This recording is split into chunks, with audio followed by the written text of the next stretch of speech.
certainly both those things. It's a bit like the Keller thing of, you want to preach like the non-Christian people are there, and if you are doing that, sooner or later they will be there. I think there's an important truth in that, but equally, you do want to do something with the Christian. You do want to radicalise them to think differently about life, because the gospel is calling us to a radically different life. It's just that many times Christians have come to us or come from elsewhere or grown up without really taking on the implications of the gospel and thinking about it as radically as we need to. And I think certainly in the early days, and still, Andrew has sought to preach in a way that shaped people's worldview.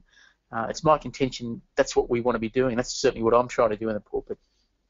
And that's hence that gesture on that image we have of you on the slide there. That's a worldview preaching gesture. Is it? Can we get that image back there? Get that. Wow. That's worldview shaping right there.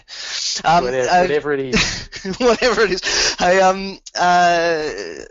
just on that, just to probe just a little further. So your observation is, as the evangelist, it's easier to get that mission stuff happening in all the one-to-one and the evangelistic courses.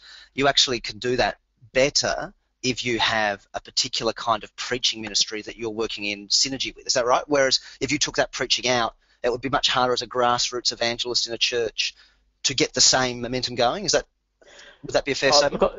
I think it's definitely the case. I think it sets a tone for what we as a church are about, what Jesus is about. I think it radicalises people. I was speaking to a bloke just the other night. He's come through the life course we've run recently. He went to it as a guy who's come from a nearby church, and he came telling me how very good he thought the church was that he came from. And I must say, with all deference to him, I did think it had a number of major doctrinal issues that were not good. I think he's come through that, and he's thinking already, and he's been with us, I guess, now